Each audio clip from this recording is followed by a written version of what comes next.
October the 5th, 2009, I stood in front of Hartford City Hall and became a candidate for mayor for the city of Hartford because I believe then, as I do now, that Hartford needs transparent, accountable leadership that's not part of Hartford's culture of corruption. Bottom line, I will make Hartford one of the top 10 small cities in the United States. It's not time for change. It's time for leadership. It's time for governance. My name is J. McCauley, and I approve this message.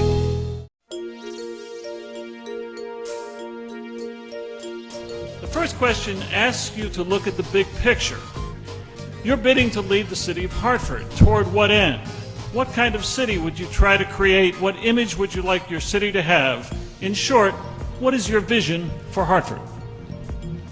Thank you for the question.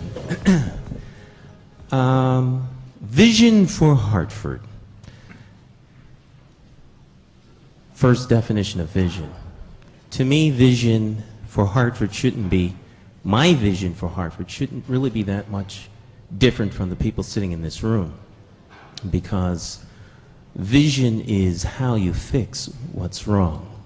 And I think that everyone in the room knows what's wrong. So this isn't rocket science, it's political will to make a change and make a difference. And if we're going to fix what's wrong with Hartford, we need to first listen to the people that live in Hartford and bring the people together. I see one of the biggest problems in Hartford being that Hartford is not a singular community. I think that we have Hartford, a community that will listen to people from outside of Hartford and let surrounding suburbs define what our future is.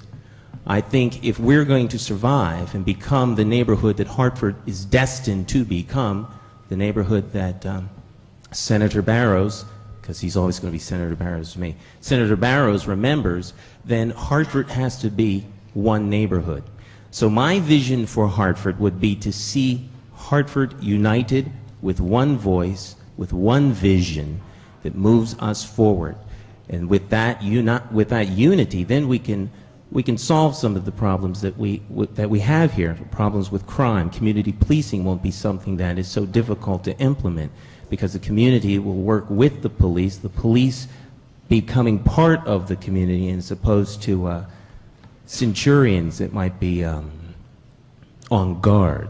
They become the agents of law enforcement for the citizens that live here. The government of the people, by the people, for the people. I know that sounds campy and kind of shtickish, but that's what the democracy is all about. And I think that when we return to that, we will have a true rising star.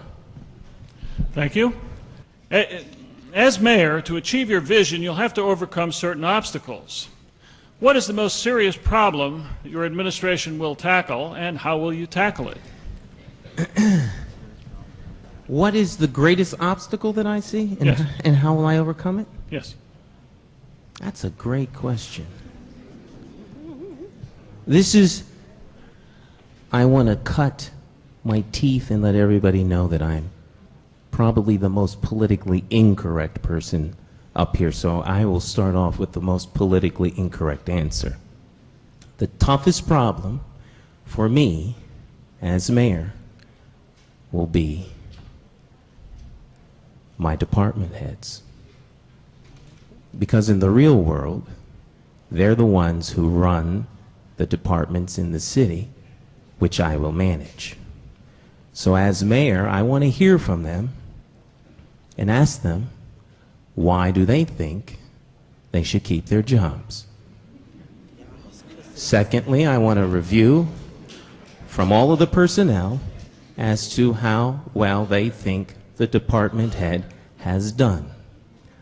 I will interview the department head's deputy. And once we get that under control, the first thing we'll do is we'll rent out the Civic Center and have a summit so that I can hear from the constituents as to where would they like the city to go. That's not to say that we're going to walk away with doing things the way everybody wants. But at the end of the day, as the key decision maker, I'm going to have to navigate this ship called Hartford into some clear waters so that everyone can prosper. And obstructionists abound in Hartford. I am here to move them out of the way. Well, thank you. Anyone else? If not, we'll move on. We have several questions about crime. So I will ask this one. If elected mayor or re-elected, how do you propose to address the gun violence in our city, given the fact that putting more police on the street does not appear to be working? This isn't a 30-second subject, but I'll do my best. The politically incorrect answer: you've got to take away the underground economy that supports all of this. And until that has been done, we're just talking at the end of the day. And you need a strategic approach that's going to really attack crime from the federal, state, and local level. That's the 30-second. Okay. Anyone else? Anyone else? All right, let's move on. We've got several questions about economic development. So I'll take this one and I will direct it to Mr. McCauley. How do you propose to create employment and living wages for residents who work or live in Hartford? I'll stand up for this one. This is the one that Mike McGarry was telling me I needed no answers for. Okay, jobs. Well, Hartford does need jobs, and I think that it's the function of government to create an atmosphere that stimulates. I don't believe that it is government's job to create jobs. I believe it's government's job to stimulate a culture where jobs can be created. Maple Avenue, Franklin Avenue, Park Street employ most of the people in this city. Right now, we're getting rid of jobs. So you have to attack taxes, you have to control spending. That's a very Republican statement, but you got to control spending, all right? And then you start, once you make it a place to do business, with job incubators. And you bring people here. The first thing I would do is I would convene a summit, and we do a worldwide outreach to entrepreneurs from around the world. If Google was here in Hartford, everybody would have jobs. Most of you wouldn't be in this room because you'd be spending your millions on a yacht someplace, okay? But it only takes one Google, and they're out there. And if you get venture capitalists, you get investors to come here, and you stimulate the need for people to have employees, then they are going to go out in Hartford, they're going to start to get those people, okay? And so bring people to Hartford who want to invest in Hartford and give them a reason to come here. Connect them with the dollars, connect them with the workforce, and connect them with a safe, clean environment. That's the first thing I do to stimulate jobs.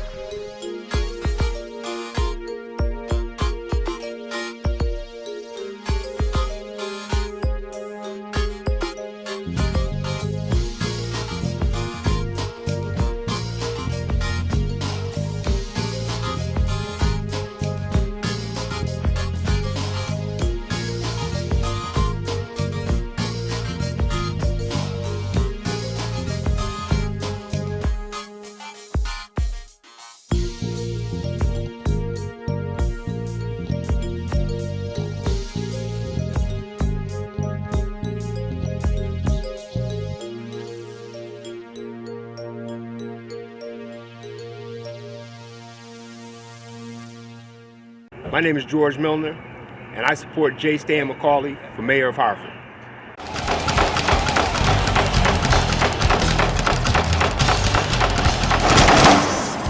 Hi, my name is Marlon E. Starler Sr. Many of you may know me as the two-time welterweight champion of the world. I'm here to tell you that Democrat J. Stan McCauley, as our next mayor, will fight for you until the last bell. Help me throw a knockout punch. Go out and vote for Stan the Man.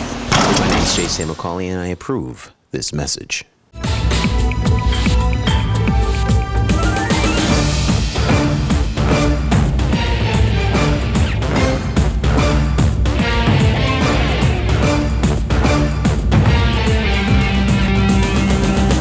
My name is J. Stan McCauley, and I approve this message because you deserve more than a 30-second soundbite.